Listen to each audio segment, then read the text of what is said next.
You are watching Live OK Television. Life okay समाचारको साथमा Balvatika school Pepsicola learning made simple Jiva life to your style wellness mall natural way to improve your health. नमस्कार, life okay समाचारमा स्वागत छ। सुरुमा मुख्य समाचार। थप 236 जनामा कोरोना संक्रमण पुष्टि।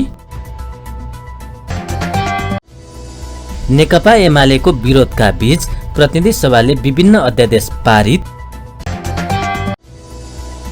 जनतालाई विश्वासमा लिएर मात्र एमसीसीलाई अघि बढाउनु पर्ने।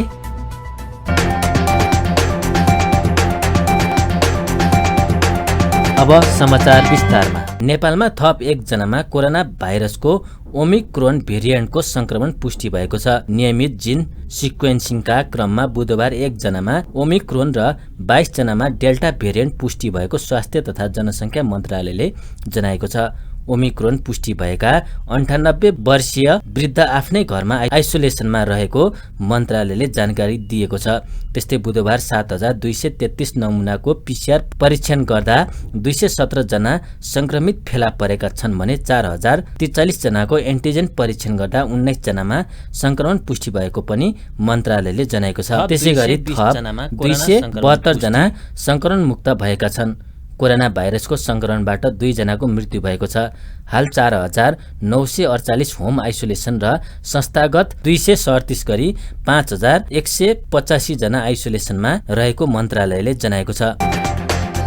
प्रमुख प्रतिपक्षी दल नेकपा एमालेको विरोधका बीच बुधबार पनि प्रतिनिधि सभाले विभिन्न अध्यादेश पारित गरेको छ। बुधबार प्रतिनिधि सभाको बैठक सुरु भए लगत्तै एमालेका सांसदले बेल घेराउ र नाराबाजी गरेका थिए। एमालेको विरोधपछि सभामुख अग्निप्रसाद सापकोटाले जनताको आवाज मुखरित हुने, संसदमा जनताका प्रतिनिधिको आवाज थुन्ने अवस्था आएको भन्दै यसले जनतामा निराश उत्पन्न हुने बताउनुभयो। उहाँले आफ्ना कुरा सुन्ने र अरूका कुरा पनि सुन्ने प्रक्रियामा सहयोग गर्न एमालेका सांसदहरूलाई पटक पटक आग्रह गर्नुभएको थियो। उहाँले संसदीय व्यवस्था सिद्धान्त मात्र नभएर समन्वयात्मक अभ्यास पनि भएकाले परिस्थिति र अवस्था सधैँ नहुने हुँदा सरकारलाई काम गर्न दिन र संसद सञ्चालनमा सघाउन सांसदलाई पुनः ध्यानाकर्षण गराउनुभयो। सभामुख सापकोटाले बैठक सञ्चालनका लागि प्रतिनिधि सभा नियमावली 2075 को नियम 6 को उपनियम 2 बमोजिम पटक पटक आग्रह गर्दै सर्वोच्च अदालतमा विचाराधीन विषयमा संसदमा छलफल गर्न नपाइएको संवैधानिक व्यवस्थाबारे पनि ध्यानाकर्षण गराउनुभयो। लोकतन्त्र सिद्धान्त मात्र नभएर पूर्ण पारदर्शी प्रक्रिया र समन्यायिक परिणामको औजार पनि हो। यस सिद्धान्तलाई लोकतन्त्रको अभ्यास गर्ने उच्चतम थलोको रूपमा रहेको सङ्घीय संसदले अनिवार्य रूपमा बुझ्नु पर्दछ। परिस्थिति र परिवेश सधैँ एकै रहँदैन। समसामयिक रूपमा परिस्थिति अनुकूल राष्ट्रिय हितलाई ध्यानमा राखी कार्य सम्पादन गर्नु र सरकारलाई गर्न लगाउनु सदनको प्रमुख कर्तव्य पनि हो। उल्लेखित विषयवस्तु मनन गर्दै सहज सभा सञ्चालनमा सहयोग गर्न सम्पूर्ण मान्य सदस्यहरूको ध्यान आकर्षण गराउन चाहन्छु। सदस्यहरू जनप्रतिनिधिहरूको सर्वोच्च निकाय सङ्घीय संसद एवं संसद सदस्यले स्वीकृत विधि पद्धति एवं प्रक्रिया पालन गर्ने कुरामा अझै बढी संवेदनशील एवं प्रतिबद्ध हुन आवश्यक छ भन्ने कुरामा हामी सबै जानकार छौँ। सभाको नियमित प्रक्रियामा प्रवेश गरी तर एमालेका सांसदहरूले विरोध कायमै राखेपछि सभामुख सापकोटाले कार्यसूचीलाई अघि बढाउनु भएको थियो। बैठकले नेपाल प्रहरी र प्रदेश प्रहरी कार्य सञ्चालन, सुपरिवेक्षण र समन्वय पहिलो संशोधन अध्यादेश 2078, तेजाब तथा अन्य घातक रासायनिक पदार्थ सम्बन्धी अध्यादेश, सामाजिक सुरक्षा अध्यादेश र रेलवे अध्यादेश 2078 लाई स्वीकृत गरेको छ। प्रतिनिधि सभाको अर्को बैठक पौष 18 गते आइतबार बोलाइएको छ। गत साउन 1 गते एमालेका तत्कालीन नेता माधव कुमार नेपाल सहित 14 सांसदलाई कारबाहीका लागि सिफारिस गरिएकामा त्यसको सुनवाई नगरेर पार्टी विभाजन गराउने कार्यमा सभामुखबाट सहयोग गरिएको आरोप एमालेले लगाउँदै आएको छ।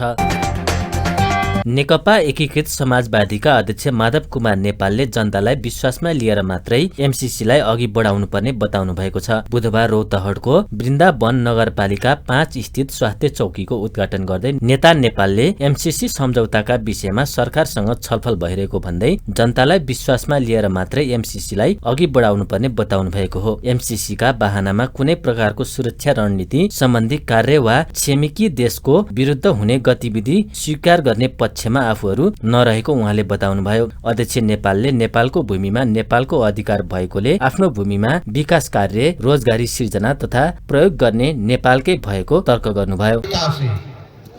ये औंगली जो है ये अलग अलग औंगली में ताकत कम होई छै। ऐसा मिल के मुट्ठी बनला पर में ताकत होई छै। मुट्ठी में एक मुट्ठी तू नाकू तोड़ देबे, दांतो तोड़ दे सकै छै, वो ताकत होई छै। बारे में की होते लोग सब मन में जिज्ञासा। हम सब पूछ रहे छी है एमसीसी में है कथी। काइलो हमर बात भेल रहे एमसीसी के लोग सब से। हम पूछली कि कोनो किस्म के सैनिक गठबंधन में नेपाल सहभागी न होते। कोनो किस्म के सुरक्षा रणनीति के कोनो कैंप में नेपाल सहभागी न होते। नेपाल अपन पड़ोसी देश के खिलाफ में कोनो किस्म के गतिविधि के स्वीकार करे के पक्ष में न है। हमारे देश के जमीन में नेपाल के अधिकार है। अपन देश के निर्माण के काम में नेपाल के अधिकार है। रोजगारी में नेपाल के अधिकार है। ये अधिकार के सुनिश्चित करे के होते। नेपाली के रोजगारी मिले के होते। नेपाल के अधिकार है हिसाब किताब के छानबीन करे के देखेगी तो जो है नीमन जवाब दिले छा। लेकिन जवाब हम नीमन से तो दिले छा, लेकिन अगर नीमन से लिख के तो जब तक न आते लोग के विश्वास जब तक न देख सके छी तो बड़ा मुश्किल हो जाए। चीज तो ठीक है लेकिन लोग के हम सब न बता छी। एमसीसी के बारे में जौन हिसाब से बिना सलाह के जना जो है नया चीज जो है प्रस्ताव में कागज में सही कर देगा से समस्या खड़ा हो गया। बिगाड़ने है एगो अब समस्या पर रहा हमरा सबके ओकरा तो सरकार से हटे के पड़ल। सरकार में हम सब छी, वो बाहर बैठल है तमाशा देख रहा है। अब जो है पहले निमन से काम न करके बिगाड़ देलकै। अब जो बैठल है ओकरा से मनावे के है, सुधारे के है, मिलावे के है, सब कोई के साथ में ले जाए के है। एहन तरीका अपनावे के है कि भारत, चीनो, अमेरिका, यूरोप सब कोई के चित बुझो, लेकिन सबसे पहले नेपाली जनता के चित बुझो, नेपाल के पार्टी के नेता सबके, सांसद सबके चित बुझो। यही सब के लिए हम सब छलफल चला रहा छी। भेले न पत्रकार सबके जवाब। उहाँले तत्कालीन प्रधानमन्त्री केपी शर्मा ओलीले विभिन्न समयमा गरेका सम्झौताले नेपाललाई अप्ठ्यारोमा पारेको आरोप पनि लगाउनुभयो। गृह मन्त्रालयको मातहतमा निकायका विविध क्षेत्रको सुधारका लागि छलफल सुरु गरेको छ। अध्यागमन विभाग, कारागार व्यवस्थापन, अपराध नियन्त्रण, शान्ति सुरक्षा, सीमा व्यवस्थापन, नागरिकता, राष्ट्रिय परिचय पत्र, शरणार्थी समस्या, विपद व्यवस्थापन, लागू औषध नियन्त्रणका विषयमा मन्त्रालयले सरकारवालासँग सुझाव लिएको हो। बुधबार मन्त्रालयमा आयोजित कार्यक्रममा मन्त्रालयका प्रवक्ता सहसचिव प्रदीप कुमार कोइरालाले कमी कमजोरी पहिलाउँदै समाधानका प्रयासका लागि छलफल गरिएको जानकारी दिनुभयो। उहाँले सुधारको क्षेत्र पहिचान गर्दै योजना बनाएर कार्यान्वयनमा लागिने धारणा राख्नुभयो। कमै नै हुन्छ। जति यहाँ अहिले कुनै एउटा सर्फेसियल कुनै कार्यक्रम गरौँ र एकदम बाहिर हल्ला गर्ने त्यो धेरै गहिरो नजाने भने मान्छे टन्न गरेर धेरै नै जान्छ, मान्छे पनि टन्न गरेर होइन। आज हामीले चाहिँ त्यही भएर एकदम 20-25जना मान्छे जसले यो डेस्क हेर्नुहुन्छ उहाँहरूलाई बोलाउँ। फेरि अर्को चरणमा फेरि हामी अर्को साथीहरूलाई बोलाउँ र थोरै सानो ग्रुपमा अलिक गहिरो छलफल गरौँ कि ताकि हामीले सुधारै किन हामी त गफमात्रै गर्न खोजे होइन। हाम्रो यो आजको छलफलबाट आएका कुराहरूलाई हामीले रिपोर्ट गरेर हामीले अब श्रीमान सचिवमा पनि यो कुरा राख्छौँ होइन। राखेपछि यो कुरा छ तत्काल गर्नुपर्ने देखियो जस्तै अब नि यहाँ जुन अहिले हुन्छ नि अब सामान्य कुरा अब प्रेस विज्ञप्तिलाई सबैको इमेल बनाएर हाल्यो भने त्यसले गर्दा हाम्रो पनि म्यासेज चाँडो कम्युनिकेट हुने होइन त्यो एउटा गरिदिउँ भने त्यो तुरुन्त गर्न सक्यो होइन जस्तै यो सडकमा जुन माग्नेहरू देखिएछ माग्नेहरूलाई तपाईँहरूले हेरिदिनु पऱ्यो भने चाहिँ हामीले तुरुन्तै हामीले प्रहरीसँग मिटिङमा एजेन्डा यो राखिदिन सक्यौँ तपाईँहरूले यो विषयलाई छिटो गर्नुहोस् भन्न सक्यौँ तत्काल गर्ने कामहरू हामी गर्न सक्छौँ होइन त्यो भयो अनि त्यसपछि अब विषय भने अलिकति मध्यम तहमा अलिकति छलफल चाहिने विषयहरू पनि यहाँ आएको सुझाव आएको छ नि त्यो सबै हामी नोट गरेका छौँ अब त्यसलाई चाहिँ अब हामीले व्यवस्थापकीय हिसाबले सल्भ गर्ने एउटा तत्काल गर्न सकिने एउटा म्यानेजरियल हिसाबले सल्भ गर्न सकिने अनि तेस्रो विषय भनेको नीतिगत रूपमा सल्भ गर्नुपर्ने जुन ऐन कानुन नियममा गएर चेन्ज हुन्छ त्यो त हाम्रो हातमा मात्रै हुँदैन हामीले एडभोकेसी गर्नु पऱ्यो होइन एडभोकेसीको बाटोमा पनि हामीलाई थाहा भयो नि त हामीले यो कुरामा अब हामी एडभोकेसी गर्नुपर्ने रहेछ भन्ने थाहा भयो त्यस कारणले त्यो हाम्रो एउटा अङ्ग्रेजी कथा चाहिँ एज अदर सियस भन्छ नि हामीले आफूलाई त राम्रै देख्छौँ अर्काले हामीलाई के देख्छ होइन त्यस कारणले आज कम्तीमा हामीले अलिकति के बुझ्यौँ भने यो कतिपय गरिरहेका कामहरू गृह काम फेरि धेरै बाहिर आउँदैन क्या अब जस्तै भनौँ न शान्ति सुरक्षा मेन्टेन गरेर काम त यही हो शान्ति सुरक्षाको के पनि कुरा बाहिर आयो भने हामीले के बुझ्नु पऱ्यो भने गृहले राम्रो काम गरिरहेको किन छिसिक्क काहीँ कतै नराम्रो गरे भने बाहिर यति धेरै कुरा आउँछ होइन होइन भनेपछि कहीँ पनि कतै केही आएन भनेदेखि यो गृहले राम्रो गरेको हो शान्ति सुरक्षामा त्यस्तो विषय हो क्या जहाँ पनि संसार होइन त्यो यदि छिसिक्क शान्ति सुरक्षा खुस्क्यो भने यहाँ कहाँ के भन्छ अहिले यो कोही चाहिँ यहाँ घर हिँडेर बाहिर घरमा बेलुका फर्किने अवस्थामा हुँदैन क्या भनेपछि जब घरबाट हामी बिहान हिँड्यौँ बेलुका हामी सकुशल घर फर्क्यौँ कहीँ कतै केही भएन कहीँ कतै केही पनि आएन भने गृहले भयङ्कर राम्रो काम त्यहाँबाट देखिन्छ एउटा त्यो एउटा बुझिदिनु अनि अर्को चाहिँ के हो भने जस्तै जुन अपराध नियन्त्रण कुरा गऱ्यो नि त्यो अपराध चाहिँ यहाँ गर्न सक्ने जुन हुन्छ नि जस्तै के भने हामी बाँधेर चोकमा हिँडिरहेछौँ सँगसँगै छेउमा अर्को मान्छे हिँडिरहेछ त्यसले छक्क चक्कु निकालेर सट्टै घुन्थ्यो भने त त्यसलाई कुन चाहिँ प्रहरीले संसारमा कहाँले के गर्छ त्यो त घुँचिँदै हाल्यो त्यो कसरी के गर्न सक्छ त्यस कारणले अपराध भनेको विषय त्यस्तो तर गृह प्रशासनको सफलता कहाँनिर हुन्छ भन्दाखेरि यदि कसैले त्यसो गर्यो भने त्यो मान्छेलाई कति मिनटभित्र पक्राउ गर्न सकिन्छ र त्यो मान्छेलाई कानुनी कटघरामा कति मिनटभित्र ल्याएर त्यसलाई सजाय गर्न सकिन्छ 2 मिनट 5 मिनट 7 मिनट 30 मिनट कति हुँदैन र त्यो टाइम सेट गरेर हामीले त्यो टाइमभित्र कार्य गर्न सक्छौँ भन्ने म्यासेज दियो भने अब आगामी दिन त्यो अर्कोले चौकोले घुम्दैन होला भन्ने अनुमान हुन्छ छलफलका क्रममा सरकारवालाहरूको आधुनिक प्रविधिको प्रयोग र दक्ष जनशक्ति मार्फत विषयगत क्षेत्रको सुधारको खाँचो रहेको बताएका थिए। यसअघि पनि मन्त्रालयले गृह प्रशासन सुधार योजना 2074 लागू गरेको थियो।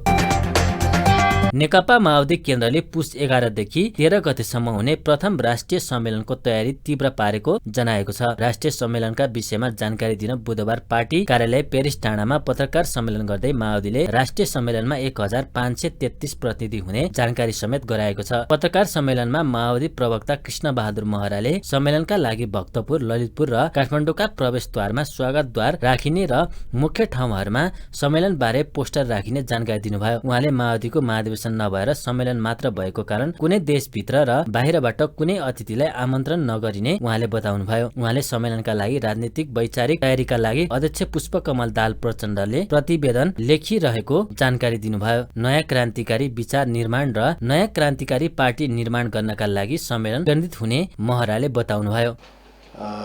पुस 11 गते सुरु हुन्छ। पुस 11, 12, 13 3 दिन हाम्रो घोषित राष्ट्रिय सम्मेलन गर्ने कार्यक्रम हो। अब त्यो 1 दिन लम्ब्यो भने लम्बिन पनि सक्छ, तर हामी 11 गते सुरु गर्छौँ। 11 को सम्पूर्ण तयारी भएको छ। त्यसमध्ये मुख्य तयारी भनेको राजनीतिक वैचारिक तयारी नै हो। अध्यक्ष कमरेड यसको निमित्त डकुमेन्ट लेख्दै हुनुहुन्छ। डकुमेन्ट लेखिसकेपछि हामी थाई कमिटीको मिटिङ बस्छौँ, आयोजक कमिटीलाई यसलाई जानकारी गराउँछौँ र सम्मेलन का सहभागी सम्पूर्णको छलफल पहुँच केन्द्रित गर्छौँ। अब यसमा यो राजनीतिक वैचारिक मैले किन भने पत्रकार मित्रहरू, यो अधिवेशन महाधिवेशन होइन, भ्रम नपरोस्।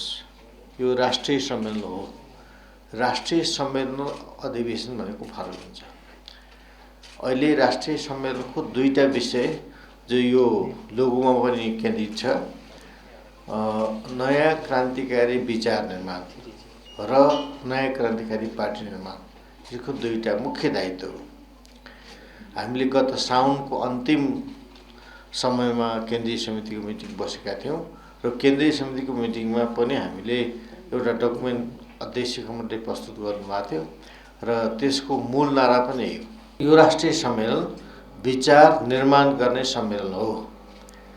विचार निर्माण कसरी गर्ने भन्ने विषयमा हामी छलफल गर्छौँ। त्यसपछि अध्यक्ष कमिटीको डकुमेन्ट आउला, त्यसपछि हामी गम्भीर रूपले छलफल गर्छौँ र के निष्कर्ष निस्कन्छ हामी पछि मात्र भन्छौँ।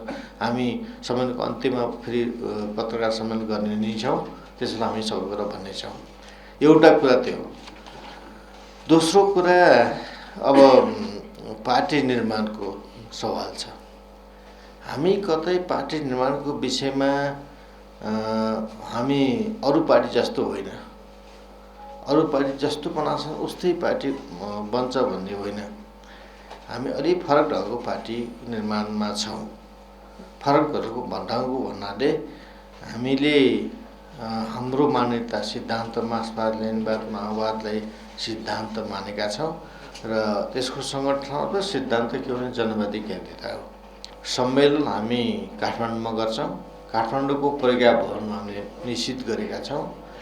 प्रज्ञा भवनमा हाम्रो झन्डै 1500 आसपास लगभग 1500को प्रतिनिधित्वको हामीले सुनिश्चित गरेका छौँ र त्यसको तयारी गरिरहेको छ। आन्तरिक तयारी सबै कुरा हुँदैछ, भइराखेको छ, कतिपय काम भइराखेको छ अझै। त्यसबाहेक हामीले प्रसारको काम लगाउने तीव्रता दिनेछौँ। मेन गेटहरू जस्तो भक्तपुर, ललितपुर, काठमाडौँ मेन छिर्ने ठाउँहरूमा हाम्रो गेट हुन्छ। अनि त्यसपछि आकाशीय पुलहरूमा हाम्रो ब्यानर डिस्प्लेका ब्यानर हुन्छन्, हामी राख्छौँ। त्यसपछि जहाँ हामीले सम्मेलन गर्छौँ त्यसको वरिपरि पनि हुन्छ। हाम्रो प्रदेश सम्मेलनहरू, वडा सम्मेलन सबै सिद्धियो, गाउँपालिका र नगरपालिकाका सम्मेलनहरू सबै सिद्धे। केही हिमाली भेगमा जहाँ हिउँ पर्छ त्यहाँ केही होला थोरै, त्यो पनि सिद्धे र प्रदेशको पनि समय सिद्धे। प्रदेशको नेतृत्व पदाधिकारी केही बाँकी छ, त्यो पनि सिद्धिन्छ त्यो बेलासम्म। त्यो हेर्दाखेरि हामीले प्रदेशहरूबाट प्रतिनिधित्व गर्ने सङ्ख्या 803 सोचेका छौँ। 803। अनि त्यसपछि हामीले आयोजकहरू हामी 179 जना छौँ। सल्लाहकार हाम्रो 149 जना छ। ज्येष्ठ कम्युनिस्टहरू 125 जना, आयोगको तर्फबाट 75, केन्द्रीय विभागकोहरूबाट 10% दरले प्रत्येक विभागबाट आउँदाखेरि 102 जना र केन्द्रीय प्रतिनिधि जसलाई हामीले केन्द्रमा ल्याउन सकेका छैनौँ, केन्द्रमा ल्याउनुपर्छ भन्ने सोच बनाएको छौँ, त्यो 27 जना गरी र केही मनोनित गर्ने हाम्रो प्रावधान छ। 5% टोटल सङ्ख्याको 5% हामीले मनोनित गर्छौँ। त्यो मनोनितमा अब छुटेका साथीहरू, त्यसमा चाहिँ के हुनसक्छ भने पूर्व जनमुक्ति सेना त्यस्तै आएर चाहिँ जबसँग कि छुटेका साथीहरू, पार्टी एकतामा आइरहेका साथीहरूलाई प्रतिनिधित्व गर्ने विषय समावेश छ। अब यो राष्ट्रिय सम्मेलनले के निष्कर्ष निकाल्छ त्यो हेर्न बाँकी छ। त्यसपछि मोहनबत्तीहरू, विप्लवहरू धारणा अर्को पनि हुनसक्छ। अहिले हुने धारणा भन्न सकिन्छ, तर राष्ट्रिय सम्मेलनले के दिन्छ, विचार के दिन्छ, नेतृत्व कस्तो पाउँछ भन्ने कुराले अन्य पार्टीहरूले हाम्रो हेर्ने हुनसक्छ। त्यो त अहिले भन्न सकिन्न। त्यो राष्ट्रिय सम्मेलनको बहसपछि निष्कर्ष मात्रै भन्न सकिन्छ।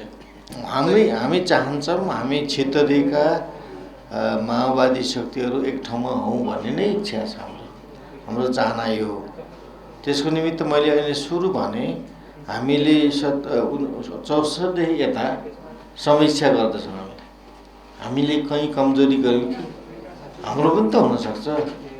त्यस कारण हामीले कमजोरीको समीक्षा पनि गर्ने भावनाले त्यो समीक्षा पछि उहाँहरूको धारणा बदलिनु सक्छ। उहाँहरूले पनि गर्नु पर्यो समीक्षा फेरि। उहाँहरू 100% सत्य हुनुहुन्छ भन्ने मात्रै मान्न भएन।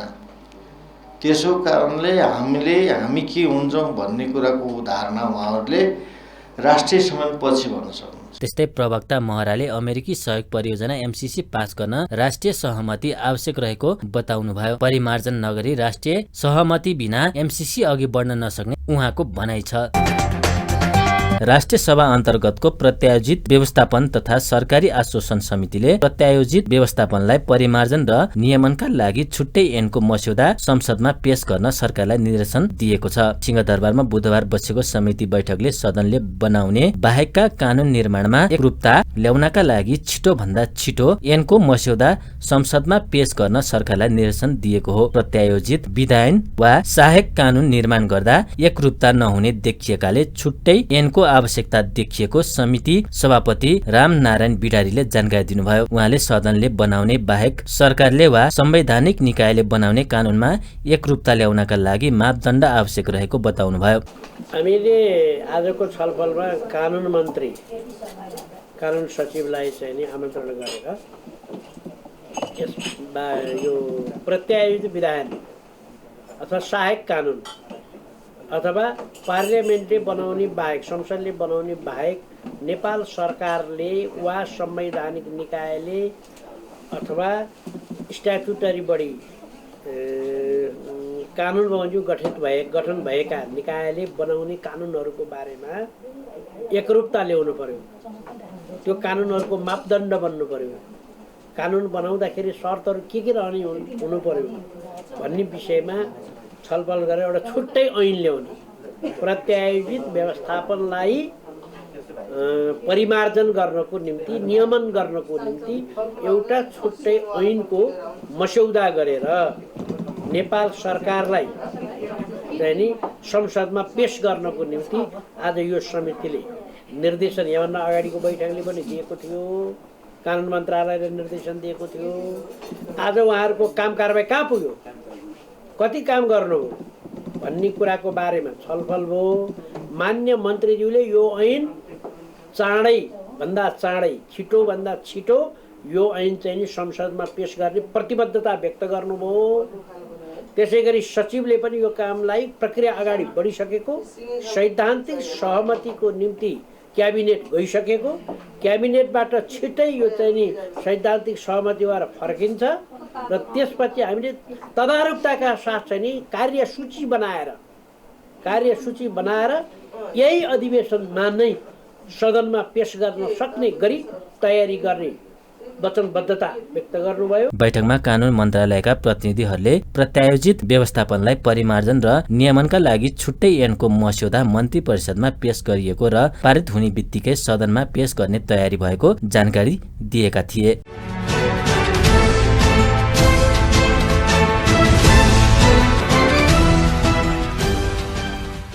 नेपाल क्रिकेट संघ क्यानका 6 जना केन्द्रीय सदस्यहरूले कप्तान ज्ञानेन्द्र मल्लसहित 4 खेलाडीमाथि गरिएको कारबाही फिर्ताको माग गरेका छन्। बुधबार काठमाडौँमा पत्रकार सम्मेलन गर्दै क्यानका केन्द्रीय सदस्यहरू छुम्बी लामा, ऋषिराम गौतम, अमित वीर पाण्डे, किरण महतारा, मोहम्मद दाउद अन्सारी र सञ्जय राज सिंहले खेलाडीमाथि गरिएको कारबाही फिर्ताको माग गर्नुभएको हो। नेपालमा सञ्चालन भएको ट्राई नेसन T20 क्रिकेट प्रतियोगितामा विजयी भएका खेलाडीहरूलाई पुरस्कार रकम उपलब्ध गराउन पहल गर्नुको साटो अनुशासनको नाममा नियोजित ढंगले राष्ट्रिय क्रिकेट खेलाडीमाथि गरिएको कारबाही फिर्ता लिन माग उनीहरूले गरेका छन्। उनीहरूले क्यानले एकलौटी रूपमा खेलाडीमाथि कारबाही गरेको आरोप लगाएका छन्। पत्रकार सम्मेलनमा क्यानका सदस्य ऋषिराम गौतमले धेरै पटक असहमतिहरू जाहेर गरे पनि क्यानले आफूहरूको कुरा नसुनेको बताउनुभयो। बहुमतको बलमा खेलाडीमाथि नियोजित रूपमा नै कारबाही गरिएको उहाँको भनाइ छ। आईसीसीबाट पूर्ण रूपमा प्रतिबन्ध फुकुवा नहुँदै क्यानले अर्को विवादमा फस्न लागेको उहाँले बताउनुभयो। सभा 2 वर्षको अवधिमा आईसीसीबाट पूर्ण निलम्बन फुकुवा हुने वातावरण बनाउन त सकेनौं नै, आफ्नो मेहनत परिश्रम र टिम भावनाका साथ नेपाललाई एक दिवसीय मान्यता दिलाउने महत्त्वपूर्ण योगदान गरेका क्रिकेट खेलाडीहरूलाई सम्मानको बदला अनुशासनको नाममा नेतृत्वकर्ताहरूले जुन किसिमको नियोजित कारबाही गरिएको छ यसको हामी घोर भर्त्सना गर्दछौँ। विडम्बना छ अनुशासन समिति गठन हुँदाहुँदै सो समितिलाई कार्य गर्न नदिनु, 81 संयोजकलाई हटाउनु, छानबिन समितिको नाममा निर्णयकर्ता नै संयोजक भएर बस्नुले नै स्वतन्त्र छानबिन हुने कुरालाई शङ्काको घेरामा पुर्याउँछ।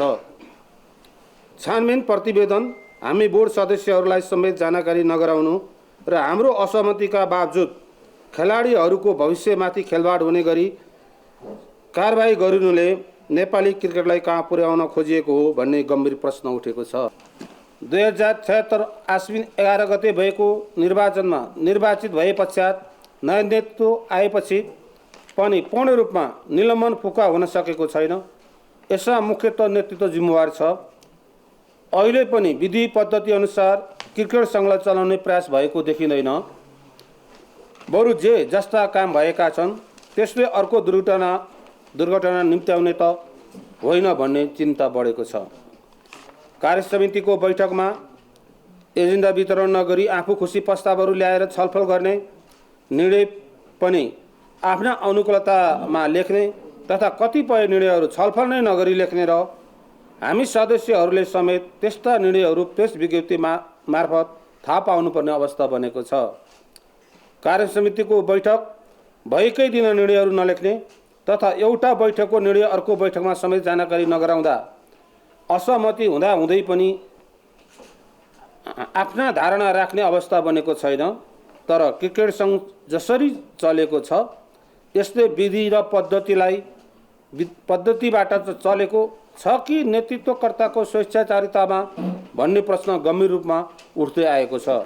साथै नेपालमा सञ्चालन भएको टाइनेसन T20 क्रिकेट प्रतियोगितामा विजय भएका खेलाडीहरूलाई पुरस्कार रकम उपलब्ध गराउन पहल गर्नुको साटो अनुशासनको नाममा नियोजित ढङ्गले राष्ट्रिय क्रिकेट खेलाडीमाथि गरिएको कारबाही फिर्ता लिन माग गर्दछौँ। त्यस्तै अन्य सदस्यहरूले धनगढीमा पुस दोस्रो साताका लागि तय भएको वार्षिक साधारण सभाको वैधानिकतामाथि नै प्रश्न उठाएका छन्।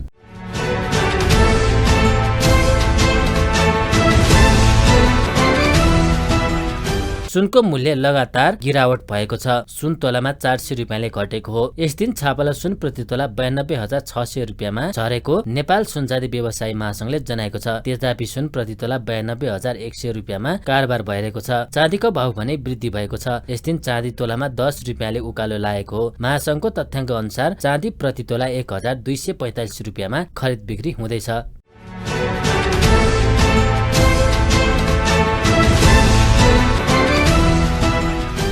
नेप्से सूचक 92.16 अङ्कले बढेर 2507.70 अङ्कमा पुगेको छ। यस दिन 233 कम्पनीका 81,04,319 किता सेयर किनबेच भएर 4,52 रुपियाँ बराबरको सेयर कारोबार भएको छ। कारोबारमा आएका 13 वटै उपसमूहको सूचक सकारात्मक देखिएका छन्। व्यापार उपसमूहको सूचक सर्वाधिक 8.23% बढेको छ। यस्तै उत्पादन तथा प्रशोधन 7.66%, हाइड्रो पावर 6.03% र विकास बैंक उपसमूहको सूचक 5.51% बढेको छ।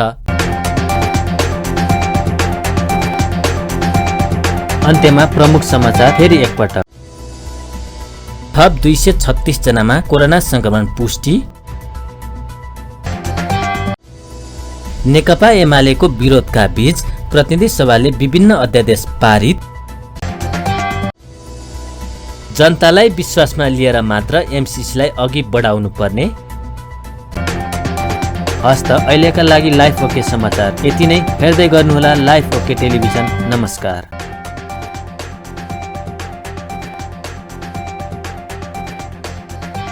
लाइफ ओके समाचारको साथमा Balvatika school Pepsicola learning made simple. Jiva a life to your style.